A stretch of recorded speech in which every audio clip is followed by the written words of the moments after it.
Yeah, if you need to speak. 5 seconds and it's connected. Okay.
Li ho messi in Non viene Lucia, Marco non viene? Ah, Marco forse no. No, il presidente ci segue su live stream e viene. Esatto. Marco dovrebbe arrivare. Una domanda però, io devo avere il mio, devo essere anche connesso con il Zoom? Tu non devi fare niente. No, per le domande, ah, ecco. Abbiamo il tecnico, fa tutto lui. Per esempio, se ci sono domande da lì,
I think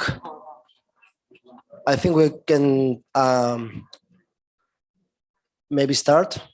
I have been given very strict instructions to finish on time because food is going to be coming from outside, so we really have to be on time in order to enjoy it at 1 p.m. So with this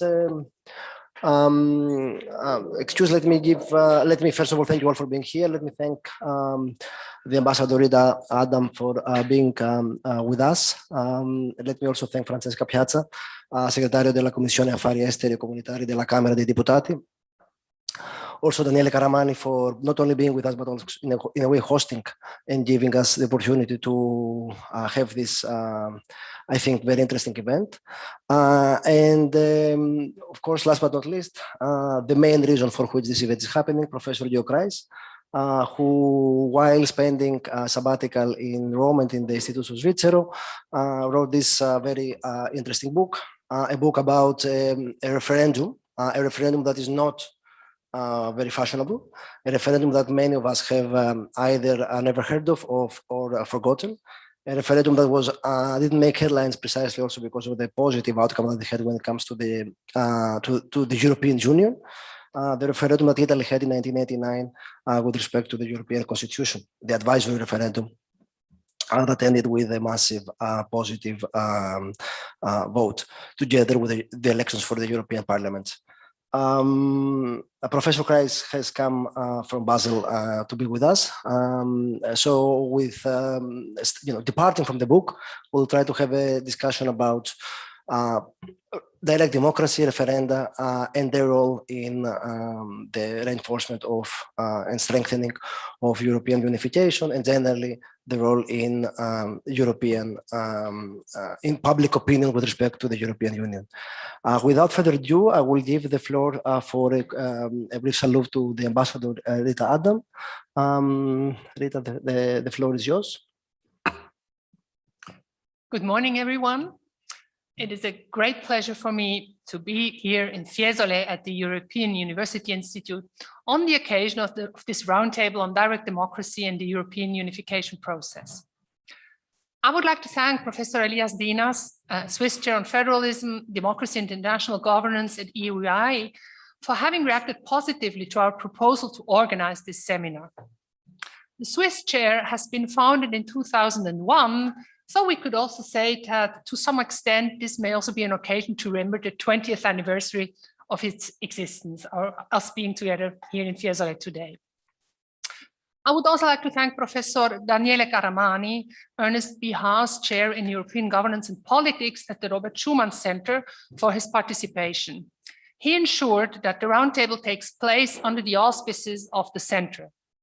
He is at home in both Switzerland and Italy, being currently on special leave as a full professor of the University of Zurich.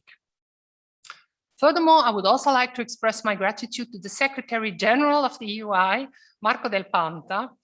We first met when he served as Italy's ambassador to Switzerland, and when I had the privilege to work with him, motivated by our common goal to strengthen relations between Switzerland and Italy. Marco, it's a pleasure to see you again.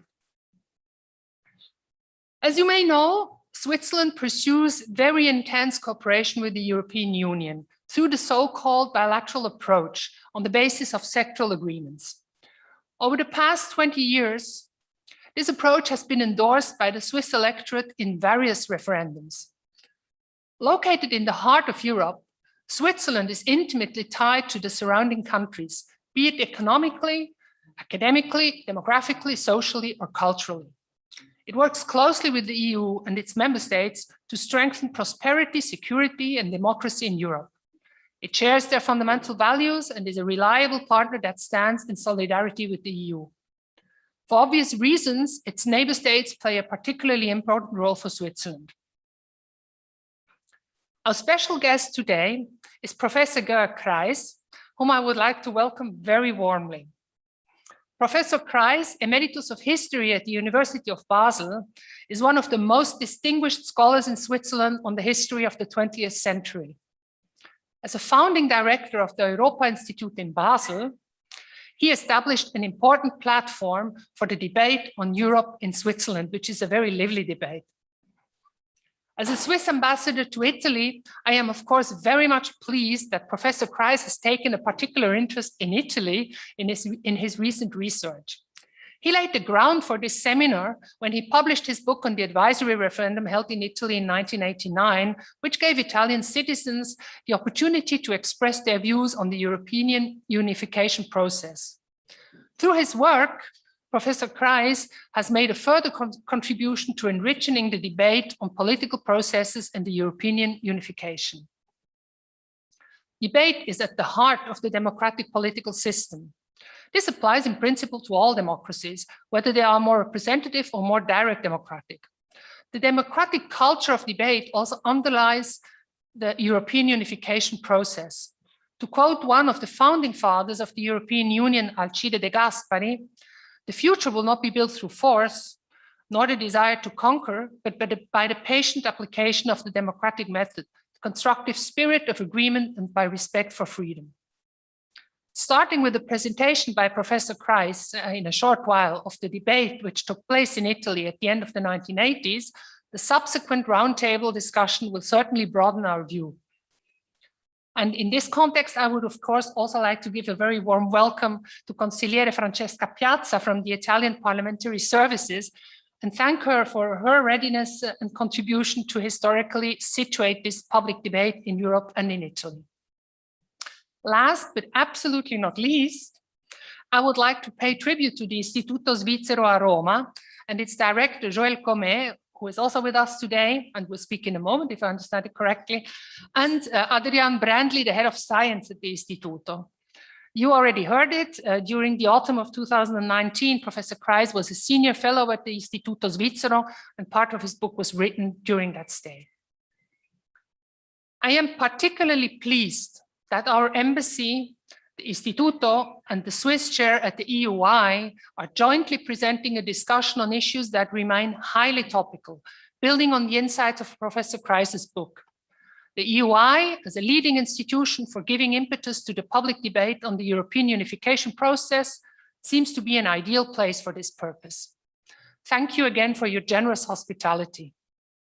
I look forward to a stimulating discussion. Thank you all for your attention. Thank you.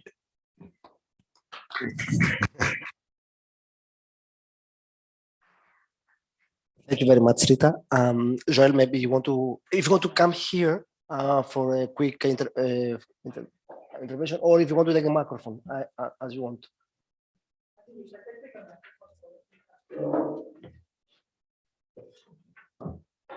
Thank you. In all cases, I will be very short. I think our ambassador explained exactly what has happened. Maybe just a few words. Maybe first of all, I would like to thank the European University Institute for this event.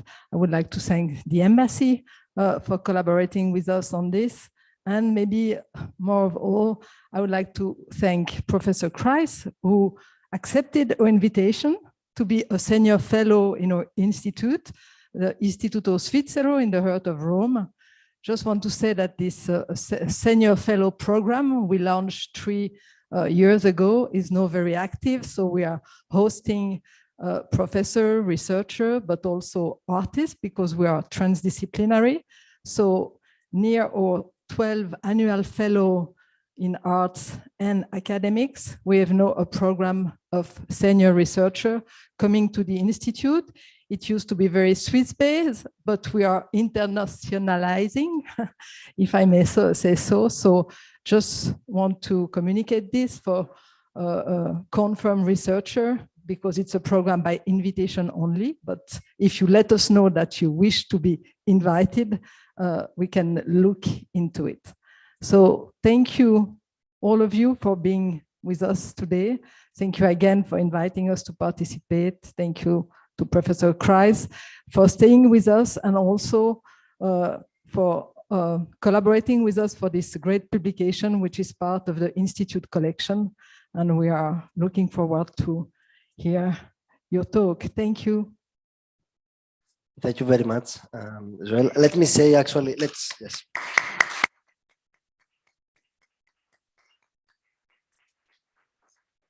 Yes, so before we start, let me say something that I forgot completely, which is to emphasize the important role of the Istituto Svizzero, and specifically of 2 people who are sitting in the audience, of Dagmar and Adrian, without whom this event would not also have been possible, which has been together the 3 of us that have been organizing this throughout this period. Okay, so I suggest that we start with the speakers for today. We'll start with Professor Kreis, and then we'll continue with the sequence that has been advertised, with the only unfortunate exception that Professor Rayal won't be with us.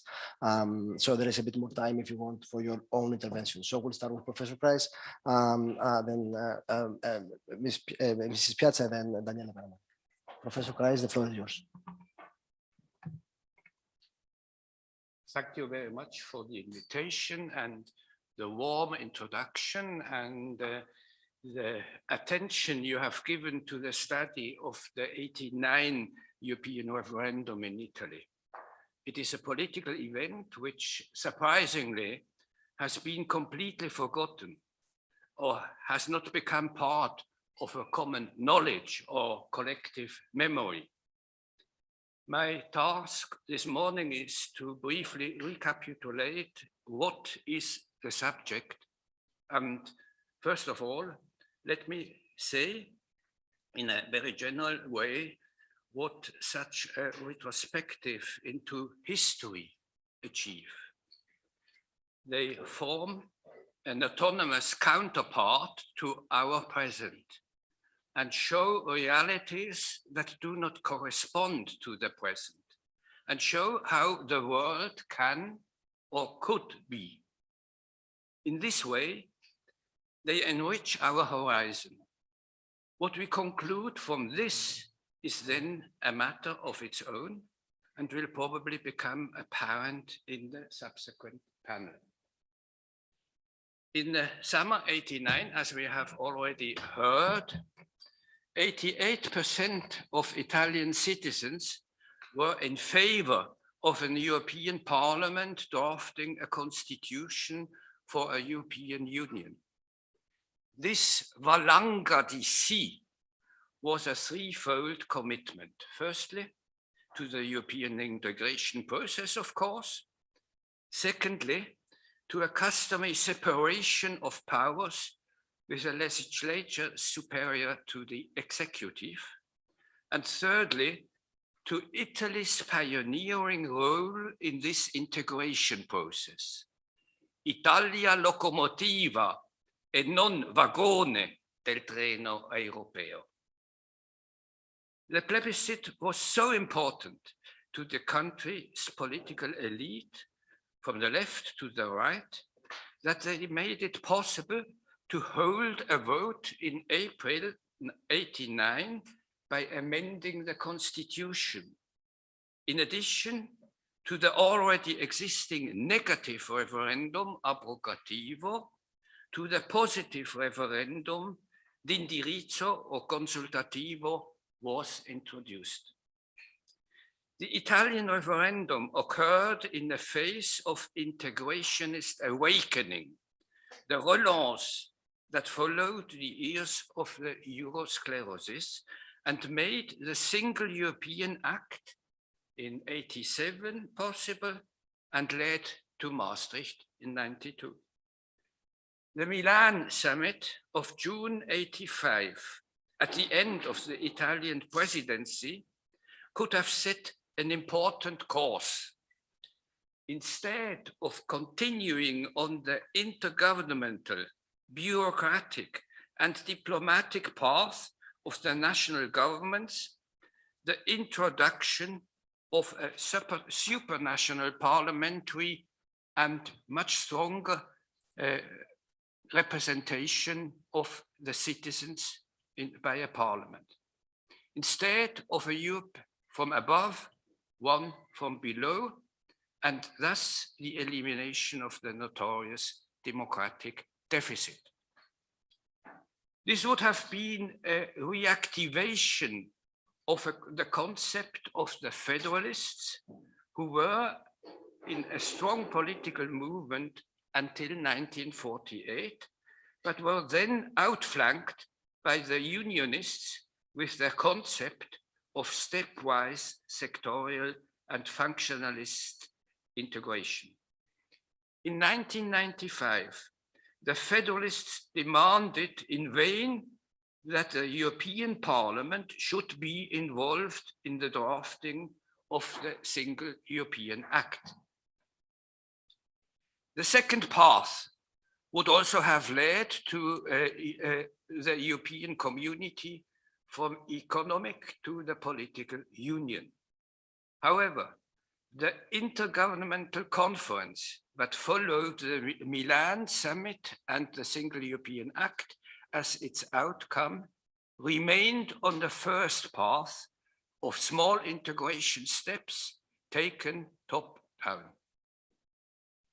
In historiography, the Single European Act, the first reform treaty after the 57 Treaty of Rome is usually praised as a progress and not portrayed as a missed opportunity, as was seen, for example, by Altiero Spinelli, who declared with disappointment that the mountain had given birth not only to a mouse, but to a Topolino morto. The Italian government was also disappointed. La conferenza intergovernativa non ha saputo né voluto sfruttare le opportunità che le si offrivano di fare compiere alla nostra comunità un effettivo salto di qualità. The disappointing result prompted the Italian federalists, and with them all other political forces in Italy, to seek the upgrading of the European Parliament to a constituent assembly in Italy, assembly via national plebiscites. The draft constitution, which had been approved already in February 1984 by an overwhelming majority in the European Parliament, by 237 to 31 votes, was also unanimously approved by the both chambers in Italy. It could have been further fleshed out and submitted to a national parliament, to other national parliaments for approval. It was hoped that in addition to Italy, Belgium and Spain would also hold analogous referenda, and that this would eventually sweep the other 9 EC members along. In this way, instead of integration in stages, as initiated in 1950 with the Schuman Plan, the original idea of integration through a one-step constitutional process, a Big Bang, would have been realized. However, the plan pursued in 86 to 89 had 2 major weaknesses. Italy remained the only country with a constitutional referendum, and the majority of the members of the European Parliament didn't want their own upgrade at all. We are here at the history of the European Parliament, which would probably be better examined in terms of how much its members have worked to strengthen it. The introduction of direct elections in 1979 was not an achievement of the parliament, but rather gracious concession by the heads of state and government, that is, the executives who formed the European Council. In general, the history of the European Parliament needs to be examined more closely and taken into account even more in thinking about the process of the European integration. Let us now turn to Italy and the question of why this country was decidedly Europeista and the beginning, until the beginning of the 1990s, and then this positive basic attitude evaporated. However, I think the experts present here have a more qualified opinion on this than I do. And it's perhaps today, with the nice 200 billion euro Corona aid from Brussels, we are again close to the earlier problem, which showed that the country's own administration and parts of the political culture have to be reformed so that the country can really benefit from being part of the EU. Finally, a big background question should be pointed out. how much does the European integration process rely on ambitions of utopian character? And can we credit them with the fact that eventually some of this has already become reality? In 1986, Foreign Minister Giuliano Andreotti also praised Italy as a country with a particularly pro-European representation and did not see utopias as something negative in every case, referring to Pope Paul VI, who had declared that in certain historical moments, the only realism is utopia. In alcuni momenti storici l'unico realismo è l'utopia. For the realization of projects, two approaches are always needed on the way to the future. One with the broad view and one with the view of the immediate possible steps. This without strong impetus and forte scussone, it would not have been possible to create the internal market by 1992. Already in 1986, Altiero Spinelli went back to Hemingway's story of the old man and the sea and liked to develop it further. After The Little Mouse, it was about the big fish.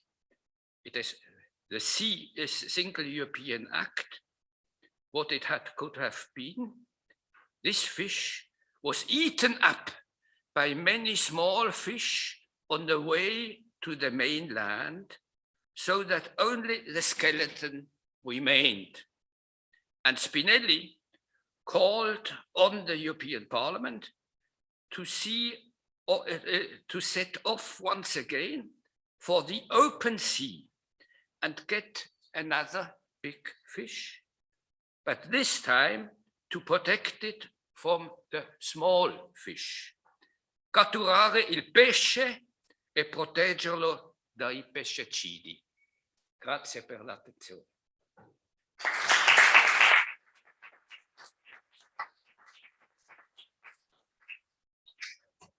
Thank you, Professor Kreis, for a very succinct and interesting summary of the book and the main argument. Let me now move to our two main speakers. We'll start with Francesca Piazza. The floor is yours, Francesca. Thank you very much. So, good morning, everybody, first of all. As non-academical and as a civil servant serving the Italian Parliament since 1999, I'm profoundly honored to be here and participate in the today's discussion with such a prestigious parterre and researchers and in front of such a selected and competent public. It is really an emotion for me to be here, especially in what I consider one of the temples of Europe and in such a charming landscape and beautiful weather too. So I think I need first to say thank you to the Swiss Embassy, who first asked me to intervene today. I thank the European University Institute and the Swiss Chair for hosting me, for the generous hospitality, the Robert Schuman Center, and the Istituto Svizzero for the invitation and the initiative.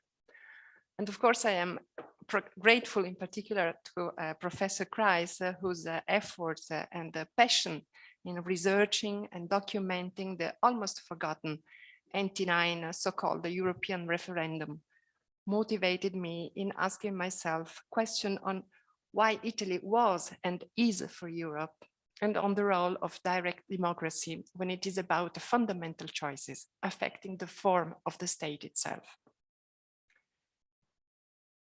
By the way, I was one of those electors, and I must admit, I could not remember the referendum. I had really to concentrate. You are not the only. Sorry? You are not the only. No, I know. And parenthesis, I asked around to colleagues and also to parliamentarians, and many didn't remember, but some of them did.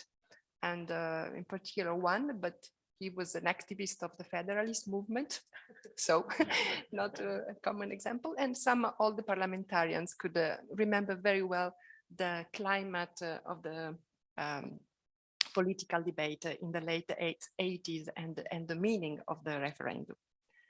So going through pages of the work of Professor Kreis, I gained the feeling of dramatic constitutional fever in the Italian lobby on Europe, led by Altiero Spinelli and his Federalist crocodiles. By the way, I discovered that Altiero Spinelli was for 2 years a member of the Committee for Foreign and the Communitarian Affairs, where I work for. And this was something that I didn't know before, and gives me an additional element to motivate in the deepening of the issue. So from drafting the Article 38 of the European Defence Community to the draft constitution of 1984, through several attempts in the Institutional Committee of the European Parliament, the non-stop, tireless strength to a legislative parliament, to a political Europe, witnesses an attitude that reminds me to the activity of the Constituent Assembly of the Italian post-war experience. The Constitution as a clearinghouse of social conflicts and as political program, more than an identity card of a well-settled and rooted institutional and political system. The Italian Europeism finds its origin in the war experience and in the anti-fascist strength. Europeism means to us anti-fascism, is a symptom of anti-fascism, and this is a possible interpretation for the broad political consensus that supported the political and civil debate in the late 80s still. We need not to forget that in year 89, while being a turning point for the world history, in Italy was the year also of a great reform on the European field, with the approval of the La Pergola law that first equipped the law system with instruments to adequate to the acquis communautaire. And the law, as you well know, was revised in year 2005 and then lastly in 2012, and reduced European law unfulfillment. So this is a lesson of Ventotene, who is facing its 80th birthday this year.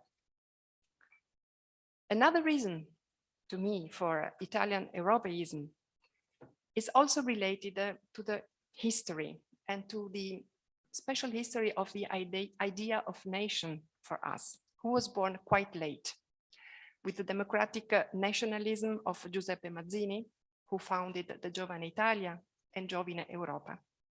Before, Italian identity was local, it was at local and as a supranational level. Italians were familiar with the comune, with the towns, and were familiar with the universal power of the church, of the empire, but didn't know their national identity. And the Risorgimento was, in the diffused perception, an elite phenomenon, and was not able to reform the identity into a national architecture. We all remember the famous sentence of Massimo d'Azeglio, fatta l'Italia, occorre fare gli italiani.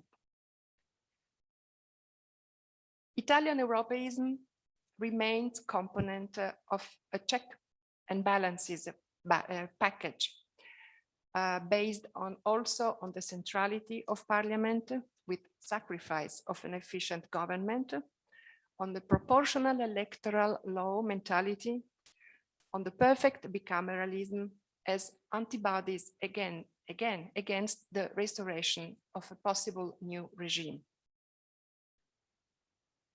Now, with regard to direct democracy,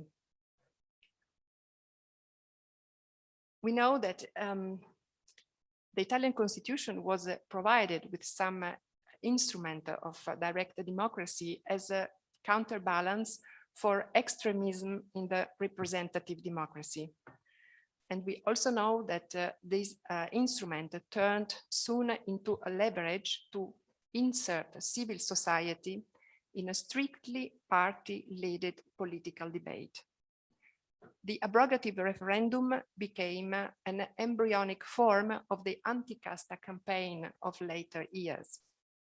But this is not the case of the 89 positive referendum as you described. The 89 case is actually an example of the use of direct democracy as a mandatory way, as a mandatory instrument when it is time to reshape the form of state, as it was in 1946. In this specific case, the aim is the reshaping in a European federalist direction, with no doubt on the destiny of national sovereignty. The 89 referendum, to me, expanded the interpretation of Article 11, second sentence of our Constitution, and opened to a courageous jurisprudence that supported our law system to harmonize itself to the European one.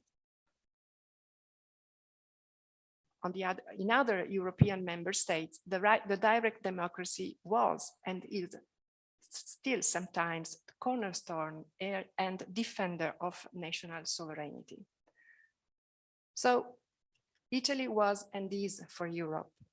In February this year, a survey of the of the European Parliament documents that 70% of Italians are very much in favor of European Union, and this is possibly because they have now the chance to percept benefits from the European Union, which was for a time not the case. And there is definitely a very positive evolution under several points of view. One of these I want to mention in this context is the Conference on the Future of Europe, which represented to me an exercise built on the ashes of all constituent experiments failed in the European history. It's not the case that this exercise is strongly based on principle of direct democracy. We just have to think to the bottom-up strategy, to the digital platform, to the citizens consultation. One of them will take place possibly in Florence, as I've heard. And also we have to think on the strongest ever involvement of European Parliament and of national parliaments.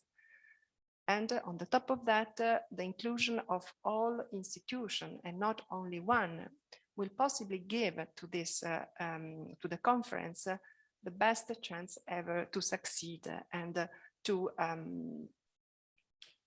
why not also include as a result the modification of the treaties, as it was actually envisaged in the interventions of the European leaders, intervention of the President of the European Parliament, but also of the European Commission. If the experiment will succeed, direct democracy will be fully exercised and realized, so in a way that maybe, but this is a hope, national referenda will not be needed. And this is the biggest challenge for national parliaments involved in the conference. And when the utopia will not be realized, at least it will be an exercise where the relation between citizens and institution will be improved, and maybe a broader and deeper European citizenship will be founded. Thank you very much.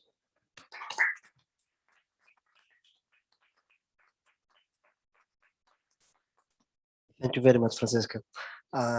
So let's move now to Daniele. Daniele, the floor is yours. Thank you very much. I'm also very grateful to be able to comment on Professor Kreis' book and for the organization of this event and all the participants. I would like to unpack a bit the yes, because yes, 88% seems quite monolithic, but I think there is a lot behind this, and referenda in general are a yes-no affair, but usually they hide more complex camps and coalitions, like the Americans would say, convergences of interest. And yes, I would like to describe a bit this constellation of interest and then how it changes a bit. Perhaps this is a more political science perspective rather than a historic one. But we have three elements, I think. The two might be quite obvious. The third is maybe not so obvious. Three elements in this constellation, in this of interest that converge in the period that you describe. And the first is the Christian Democrats, the Democrazia Cristiana, in itself a complex galaxy. It combines this international aspiration to Christian democracy. De Gasperi was one of the founders of the European communities, together with Schuman, with Adenauer. They spoke German together. They were all from this, what has been described, Carolingian Europe, from the fringes where cultures meet, the Germanic and the Latin cultures. Three very interesting characters that had a lot in common.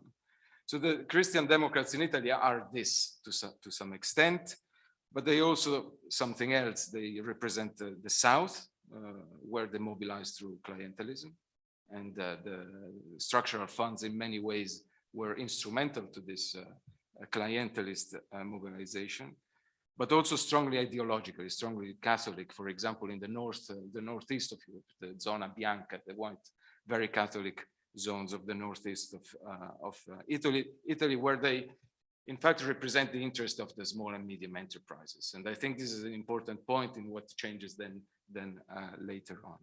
The second element are the communists, and they come from a decade, perhaps more, of evolution towards a modern social democracy. They will change the name a year later. They will split as well. They have a bit the same trajectory as the socialists. They basically, Euroscepticism in Italy, as in many European countries, I think, was on the left. European integration project is a Christian democratic project, is a liberal project, is certainly not the social democratic one, when the instruments for economic intervention are transferred to a technocratic level that cannot be controlled by political parties. But during the 80s, the communists rallied to this vision as well. And the third element is the Lega Nord, the rising Lega. And this is something that we observe. It's a very complex story, and I'm certainly not an expert in it. But throughout the 80s, we have the development of this regionalism in the north of Italy that is strong pro-European. It is strong also for the European Monetary Union. Wants Italy to join the European Monetary Union in '92 and later the euro. Here we have the interest of the small, medium enterprises that the Catholics, the Christian Democrats, are not able to represent anymore adequately. This role is taken by the Lega Nord. And this is the role that makes them strongly supportive of Europeanism.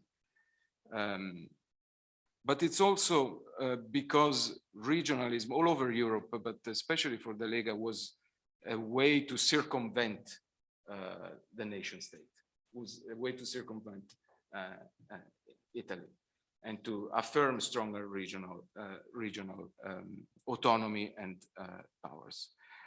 So this is the constellation, I think, that leads to the 88%. There is a convergence of interest. I don't think it's simply utopia or yes, let's be good Europeans. I think there are concrete economic policy interests behind it, and territorial interests as well. Now this, as you described nicely in the book, in the 90s dissolves, comes to an end.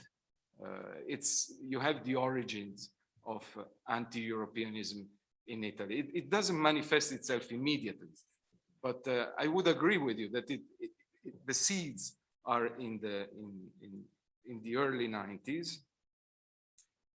You have a huge pressure on Italy to join, not a pressure on Italy, but Italy feels the strong pressure to join the EMU, which would have been a catastrophe for small, medium enterprises of the North had it not happened.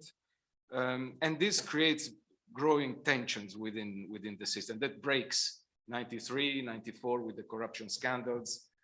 Not by chance, I think, trials that take place in Milan, which will have a Lega mayor at that point, taking over from the socialists for the first time. I think Milan had a socialist mayor for decades. So the system breaks down and is replaced in a way by the second, what has been called the Second Republic. And in there, I think you find the seeds of Euro.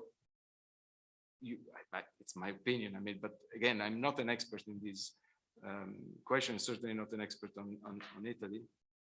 But you find the seeds of this anti-Europeanism. And again, it's a complex constellation, I think. So one element of this is that parties break down. Parties at that point in Italy break down.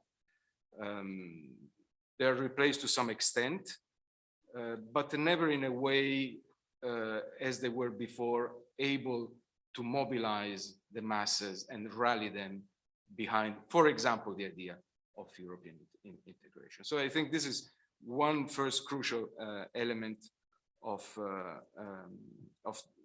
this new situation is parties are unable to keep people on board on this idea. And I think parties do play a crucial role in this.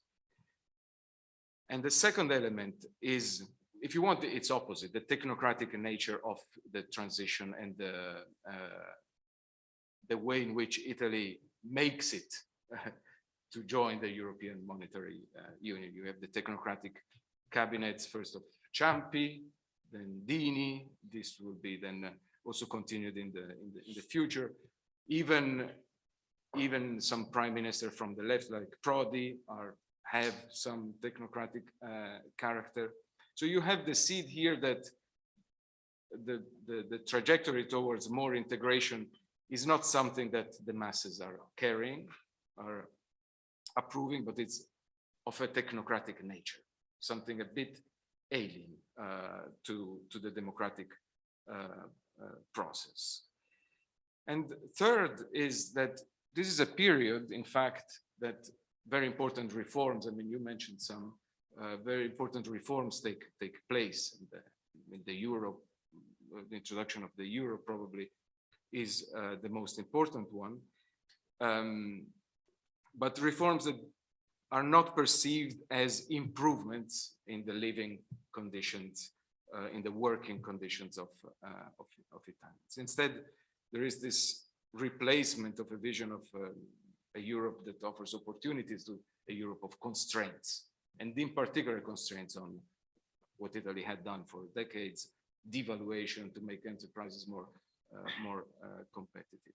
So I think here you find in this strange transition to the Second Republic, you find the seeds for Italian Euroscepticism. But as I said, and as you show also, it doesn't show immediately. The Lega remains for long a pro-European party. Forza Italia, Berlusconi becomes pro-European. The PDS, the Democrats also remained for long pro-European. What I think happens in this new landscape is in this transition, you have an alternation, 94, 96, 2001, 2006, 2008. You have alternation between left and right-wing Berlusconi. So these are the Second Republic is dominated by the Berlusconi figure. So he is pro-European. I found very interesting in this regard what you said about the idea of the nation in Italy and the anti-fascist origins of Europeanism. Yes, there are anti-fascist origins, even among the communists. However, Berlusconi bases his coalition on an alliance with the Lega in the north and an alliance with the post-fascist in the south. And I think this is crucial. He legitimizes a nationalist, a right-wing discourse that we have until now, first with, yes, the Alleanza Nazionale, and later changing the name. And here you find the legitimation of a discourse that is nationalist in the anti-European sense, nationalist with, yes, very right-wing post or neo-fascist elements to it. And this is also something that you find in this transition. So I think it's very complex, but I think if you take all these things together, you may find the seeds for this anti-Europeanism that we see today in this very messy transition that Italy had. It's, however, only in the Third Republic after 2018, I think that Euroscepticism shows very strongly with the new Lega and the Movimento 5 Stelle. I think anti-Europeanism manifests itself later. So it took some incubation time for these sentiments to come out. Thank you very much.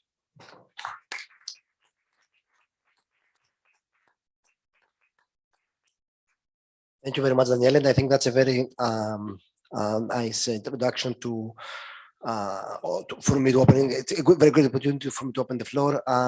Let me first of all ask Professor Kreis if you want to have any quick reaction to the points made. Otherwise, I would like to open the floor for questions and between the. Yes, I can just by my side confirm what I have heard, and but I was allowed to speak in German, and I would now use immediately this opportunity because I have the young colleague on my side. Also, ich denke auch, dass der Antifaschismus ein wichtiges Motiv war. I think that anti-fascism was an important motive. Dann aber auch das Bedürfnis, but also the need to, als besiegte Gesellschaft, as a society that has lost, des europäischen Konzertes einzutreten. To enter the concert of European nations. Also analog zu den deutschen Motiven, die ja just auch like in deswegen sehr Germany, pro-europäisch ausgerichtet waren. Just like in Germany, that also had this European outlook. Dann habe ich mir einfach noch andere Erklärungen angelesen. So I was also looking into some different ways of explaining this. Dass man in Italien die europäische Integration als ein zweites Risorgimento verstehen konnte. So in Italy, one could look at this European outlook as a second risorgimento. Also im Übrigen etwas Analoges, was wir ja in der Schweizer Geschichte auch haben. So something similar to what we had in Switzerland. In which years could you repeat here? Sorry? In which Jahren? Oh, it is Switzerland is 1848 and Italy 5960. So, also das könnte schon auch eine eine wichtige Voraussetzung gewesen sein. So that was already important for Italy, or the Das important methodische requirement. Problem ist, wie sollen wir dem Motiv Bedeutung geben? So Wenn the einer methodological das problem sagt, is how shall we give it a meaning? ist das dann auch wirklich ein Faktor gewesen? Was it really a factor in this Und decision? dann ein anderes Motiv, Unzufriedenheit mit dem eigenen Land. So the next motive would be the unsatisfaction with your own country. Auf nötige Reformen via Europa. Und da kommt Hope for a new Europe. ein wichtiges Wort, Ersatzvaterland. Yeah. So seeing Europe as an alternative to one's own nation or one's own country. Und dann am Schluss noch die Partitokratia. Dass man hier einen Common Denominator hatte in Europa. Eigentlich das ist in manchen Punkten vielleicht der kleinste gemeinsame Nenner gewesen. Das sind so Überlegungen. So another idea or another possible interpretation would be to see Europe as the lowest common denominator. Und dann mit Daniele bin ich natürlich auch als Historiker immer ganz einverstanden, wenn man sagt, die Dinge sind komplex. So as a historian, I'm always happy to say that things are complex and everything's complicated. Und ich finde es auch gut, dass man diese 88% dekonstruiert. So it is important indeed to deconstruct the 88%, the yes in that referendum. Man sollte aber auch nicht nur die Ja dekonstruieren, sondern die Nein, zum Beispiel. But you should also deconstruct probably the no, not only the yes. Zum Beispiel das grässliche Nein in Frankreich 2005. Just like in France in 2005. Das am wenigsten mit Europa zu tun hatte. That had something to do with Europe, obviously. Da ging es vieles anderes, unter anderem auch Angst. But there was also a lot of other content into that no. Arbeitsplätze an Polen zu verlieren. So yes, one was scared to lose jobs to countries like Poland. Und ich glaube, das sind so die wichtigsten Punkte. These are the most important points that I wanted to raise. Thank you both very much. Let me open the floor first of all, and then if there's anyone who wants to make an intervention. Yes, please. I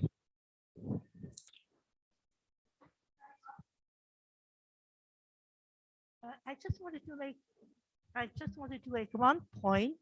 When you said about the changing institutional architecture of the European Union, and you had the Big Bang change as one alternative, and the slow change on the other side, right, in your talk.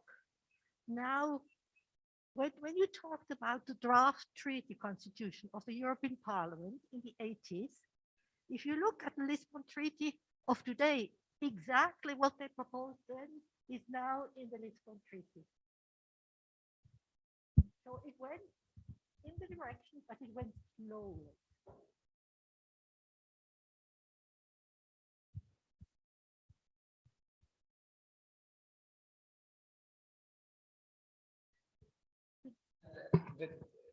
The core of your question. But perhaps I could also can yes, you speak without mascherina. You are allowed.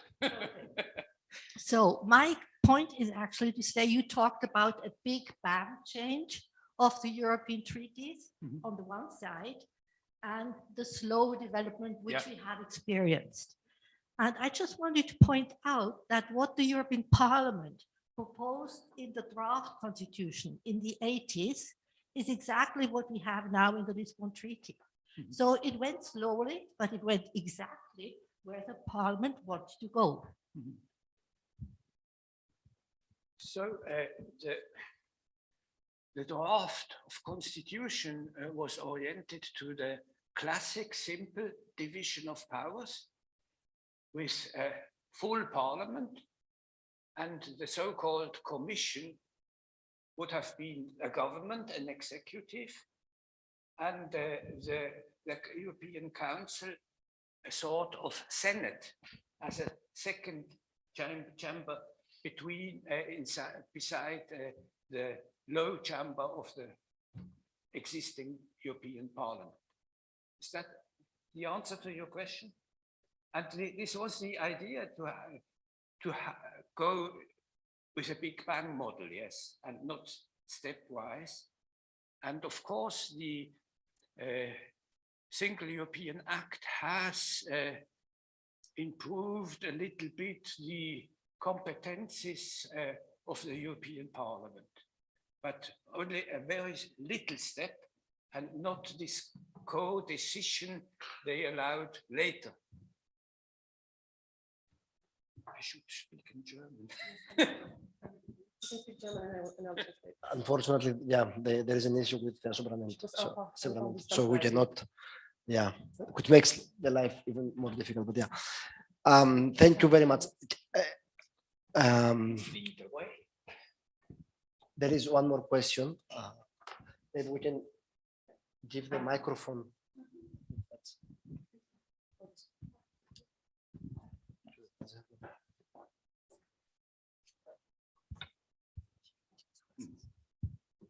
Thank you. I enjoyed this conversation a lot, and I learned a lot. Like most people, I've never heard of this referendum before. And I think we had some very interesting arguments about why it was so overwhelmingly approved, why the 88%, we have historical long-terms, histoire des mentalités kinds of arguments about the nature of Italian national identity or the weakness of it, and a more coalitional politics, standard political science argument. But what I found interesting and puzzling is that a referendum was held, and it was only the only one at the time, I think. And so the question, and it relates to broader issues of democratic deficit and so on, is why did Italy held a referendum and the other countries did not? So what's from a comparative point of view, beyond Italy, what made this moment in Italy? Why was this the outcome in Italy and not in other countries around Europe? And my hunch is, or the starting hypothesis would be, because the political elites here knew that it would be overwhelmingly approved, and therefore it was safe, while in other countries it might have been less safe. So I wonder whether any of you could say something about that from a comparative point of view, looking beyond Italy.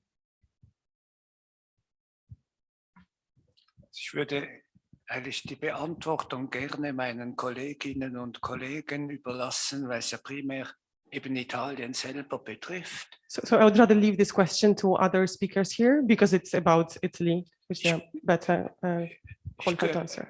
Könnte nur eigentlich auf ein Stereotyp hinweisen, von dem ich nicht weiß, ob es zutrifft.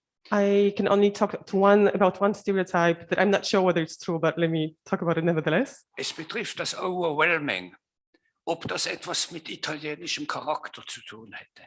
Yeah, whether it had anything to do, that's the question, whether it had anything to do with the Italian character or temperament. Darum sage ich Stereotyp, weil es mindestens in der Literatur gesagt wird und zum Teil auch faktisch belegt wird. Because even this literature talks about this, and yeah, there is some data to back it up.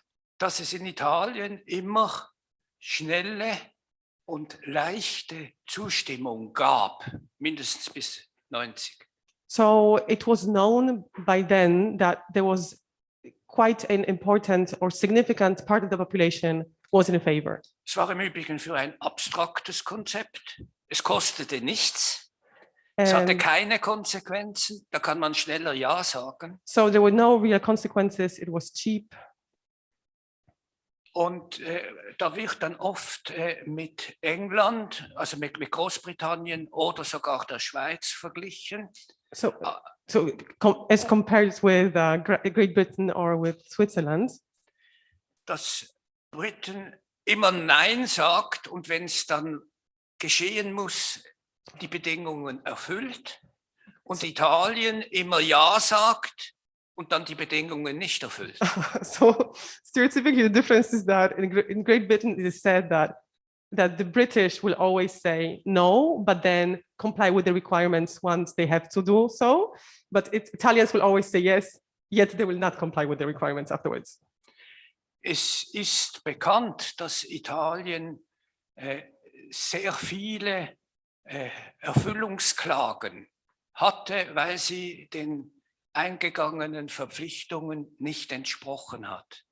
Und das war zum Teil ein Verwaltungsproblem und vielleicht ein Problem der Mentalität, ich weiß es nicht. It's also true that administratively speaking, or maybe mentally, because of a particular Italian mentality, it was also true that Italy did have a lot of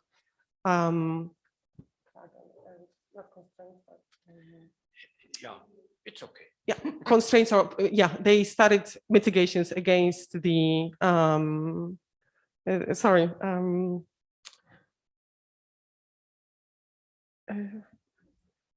they started litigations against basically the requirements that they were imposed.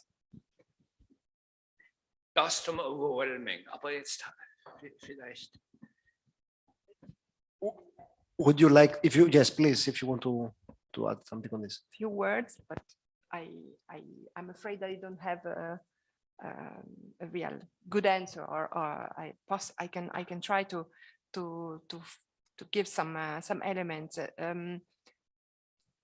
So again, I think at those times Italian society was really controlled by parties. There was a lottizzazione of powers, and also the public opinion was very much under control of political parties. You still had newspapers controlled by parties, and the work of Professor Kreis gave me the opportunity also to go through the newspapers of those days, and it is impressive. The style is very different from what we have nowadays. You have the Avanti, l'Unità, la Repubblica that gives precise instructions to the electors in order to vote yes, because it's good for us, it's good for Italy, and actually the population did it because there was no contraindication. It didn't cost to say yes. Probably the costs were then in terms of unfulfillment of a European law, but this was a matter for bureaucracy. It was a matter for technocrats, but for the Italian population, I think maybe an element that was not really controlled by parties was the sense of mistrust in the national institution and in the national politics to be able to solve structural problems of the country. So not only there were no contradictions, but maybe the Ersatzvaterland was able to solve us some problems. So I think this is a possible explanation. Great. Daniela, you want also to add, or Rita, you?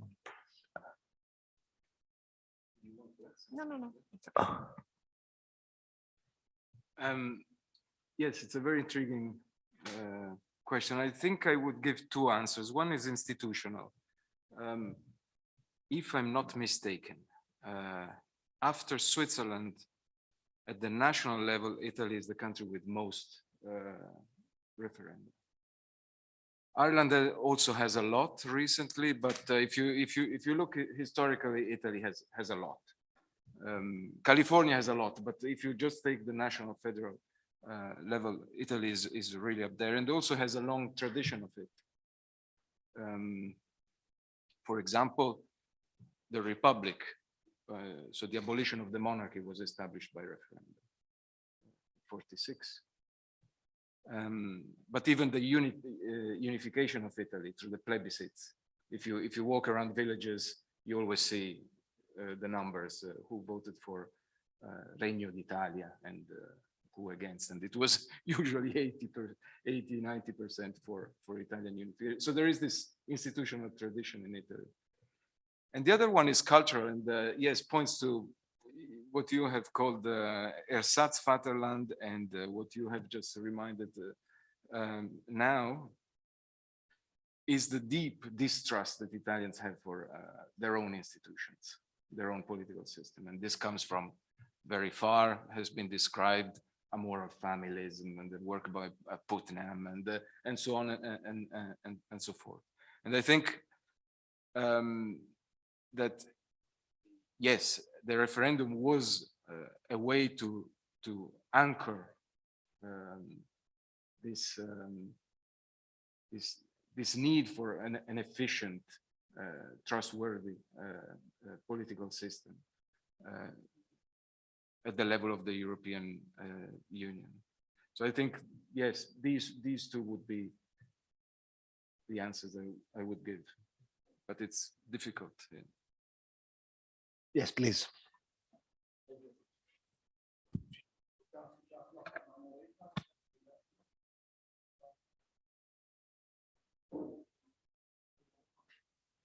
So let me just add that there have been 22 referenda held about European questions in Europe. Und darin hat das italienische Referendum eine absolute Sonderstellung eingenommen. And the Italian referendum did become one of the most important ones, or had a special place in the history of the referenda. Eigentlich fast alle Referenden in anderen Ländern waren Folgen eines kollektiven transnationalen Projekts. So in other countries, the other referenda were consequences of some transnational projects. Also zum Beispiel einfach, weil es den Maastricht-Vertrag gegeben hat, musste darüber abgestimmt werden. Yeah. For instance, the Maastricht Treaty needed to be decided on or agreed upon, and that's why we had the referenda rolled out in Europe. Und das Wesentliche hier im italienischen Referendum ist es, dass aus einer individuell nationalen Situation heraus ein transnationaler Prozess hat angestoßen werden wollen. So the special thing about this particular referendum is that it was a sovereign national decision to hold it and decide about a question or answer in popular votes a question that was then to be brought up on the transnational European stage. Und was man im Kontext vielleicht auch noch in Erinnerung haben sollte, ist, dass gleichzeitig am gleichen Tag auch gewählt wurde. So it's also important to keep in mind that there was election held on the same day.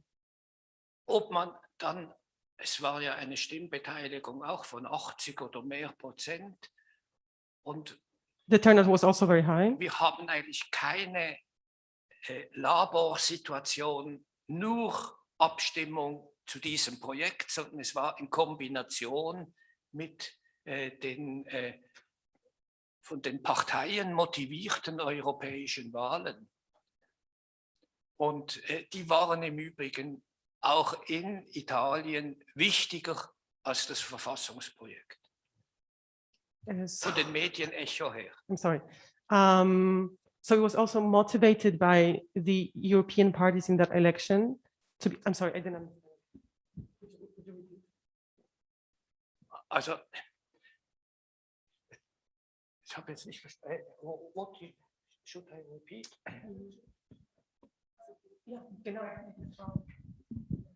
It's impossible to totally dissociate the two topics because we don't have a lab situation, fra virgolette, where people pronounce themselves only on the referendum issue. They also turned up to vote. And the press echo, for example, was largely dominated by the elections for the European Parliament, which had more importance also in the debate preceding the referendum. Is that correct? Yeah, absolutely. Yes, please. The referendum is then followed in 92 and 93 by two more referenda that try to break the system on the electoral law. from a proportional system to the majoritarian system and the abolition of preferences. I think those referendums are 93, yes. And these are all attempts to circumvent parties that the people distrust. And I think that's the cultural element of this, why referenda in Italy, not elsewhere. Great. Let me, since I don't see any hand raised, let me use my role as chair to ask also a question. The newspaper Die Welt used to, my students know that I always say this anecdote, and some of them are here, so they apologies for having heard this already. Used to call the GDR, always GDR with quotation marks. It's always the GDR with quotation marks. Up until a moment, there was a moment in which they said, it doesn't make any sense. We are the only ones in the world who are using quotation marks when we refer to the GDR. The whole world is using GDR as GDR. We are being a bit outdated completely, and we are very utopic in thinking that this is not the status quo. And so they decided to erase the quotation marks. This happened in June 1989. What I mean is, this is a referendum that is still happening during the Cold War. It is not. It is very different from everything else that we know afterwards. And I'm wondering how much is that also the reason for which there is such partisan, unanimous agreement and support for the cause. Because June 1989, as the Die Welt example shows, is very far from November 1989. Vielleicht berührt das eine generelle Problematik. Man geht davon aus, dass You touched upon a very general, problem. der Fall der Mauer Reformwillen zufolge oder Öffnung zufolge gehabt hat. So we assume that before the transition, before the fall of the Berlin Wall, one wanted, a bigger integration. Man kann aber den Fall der Mauer auch als Resultat von Öffnungen verstehen, die schon vorher eingetreten sind. So one could look at the fall of the Berlin Wall as rather the consequence of already an opening that had already happened. Also die Reformdynamik, die hat ja auch schon 85 eingesetzt, und da kann man auch jetzt das Referendum ein halbes Jahr vor dem sogenannten Ende des Kalten Krieges auch als ein typisches Element dieser Vorreformphase verstehen. So one could look at both the referendum and the fall of the Berlin Wall as the consequences or outcomes of the reforms that started in 1985 already.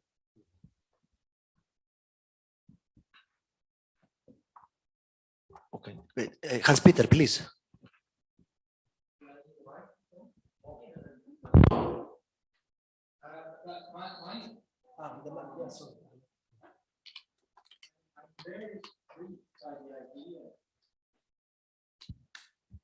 Of who is controlling whom. So we have heard that Daniele talked about the three parties. Francesca Piazza talked about parties controlling their constituencies.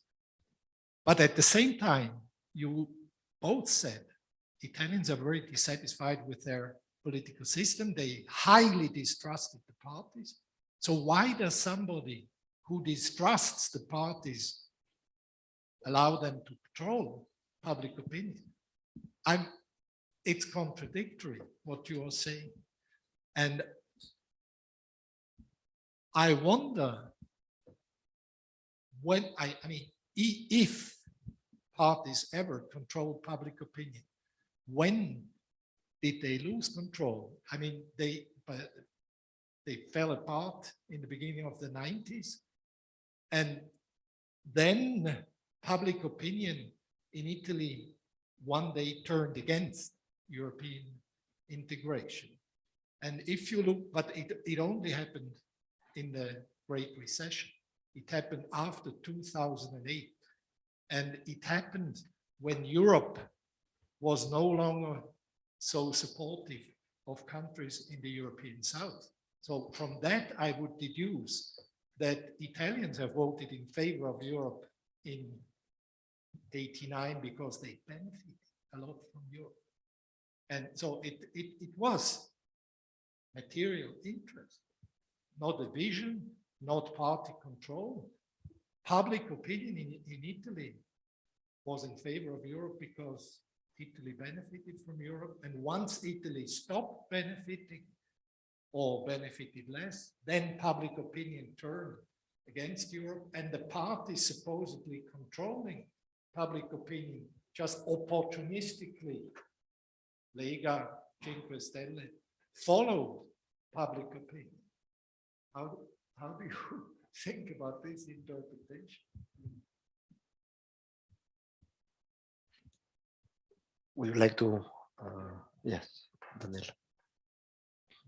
Yes, please, please. It's not contradictory. Because you're dealing with mass parties controlling their electorate in a subcultural way. So it's not contradictory to be distrustful of the system, but completely loyal to your part. The part is more important than the system. And this is the essence, if you want, of the distrust, that the part is above the whole. But also it's not contradictory to say, yes, Italy as a whole benefited, and therefore they vote 88% for that. And so you say it's not party control, but different segments of the Italian electorate benefited for different reasons. And these parties, if you want, they channel this. They converge on, yes, we profit from the European Union, but for different reasons. Otherwise, you wouldn't be able to allow for, doesn't even need to be competition between different parts of the, but even in a corporatist way, you have different bits of the economy that converge on an interest and yet are different. And this is what parties did. And this is the lottizzazione. This is exactly what they did. They split up the segmented a converging interest in European integration, but for different reasons and through different means, as I said, clientelism or mass cultural mobilization. This is how the two things are reconciling, I think, and that they're not contradictory, I think. Please. I had few words, and then I apologize, but I have to catch a train, and so I have to leave you in a few minutes.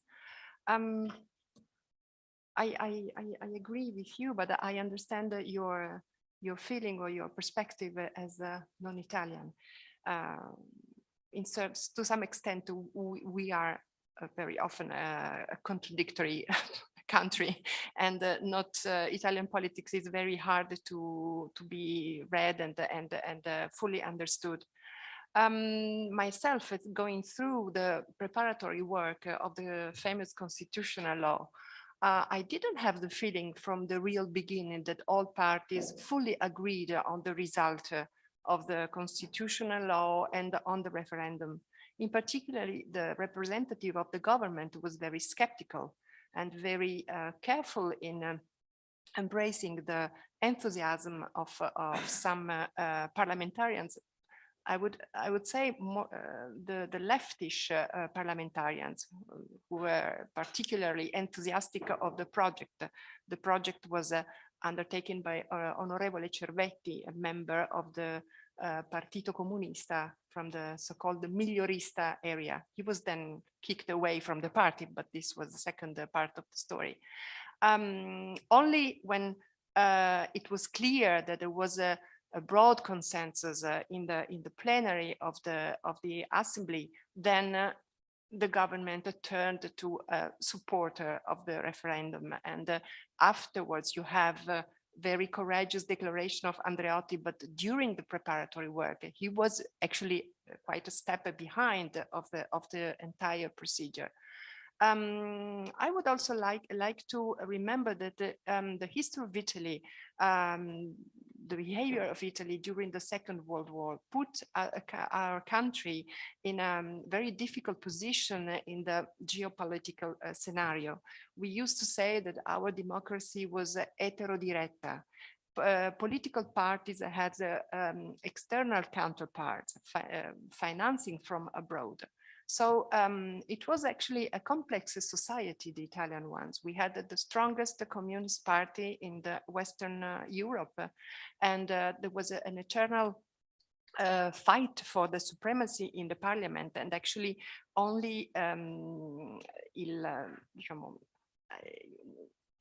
system of convergences made it possible to have all parties collaborating for the prosperity of the country on some big issues, and Europe was one of them.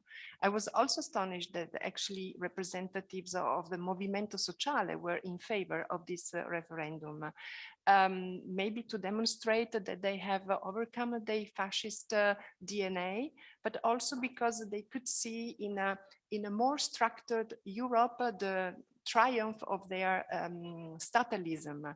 So there are several elements that has to be considered, and there are possibly more interpretation of this fact of history that thanks to Professor Kreisi we are now discussing. Okay, thank you very much, Francesca, and also thank you very much for being with us and for accepting the invitation despite the very busy schedule, and we really appreciate it, and personally I appreciate it very much. So can I, if I may, just ask Hans-Peter in a way, as a kind of building on his point. So would you suggest that now a referendum taking place would have a very different result from what it had in 1989? And when I mean now, I mean before COVID, before the package.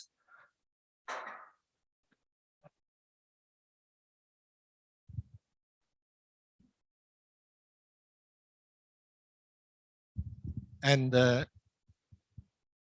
when the vote would have been taken at the beginning of the pandemic, when the Germans refused to send equipment to Italy and Italy turned to China, I think it might have been a very different result. But in the meantime, Italy, I mean, even the parties that sounded very Eurosceptic in summer 2018 changed their tune and became much more European integrationist in the meantime.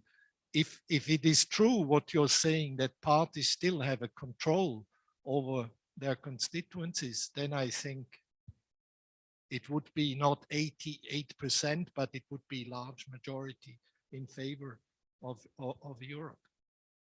But I still think that parties, especially now, are more following public opinion than guiding public opinion. And I think you can see it with the Lega in particular and Cinque Stelle in particular, because these parties, populist parties, they consider themselves as spokespersons of the people, and they follow the people. They opportunistically say whatever they see in the polls as being Comuni's opinion.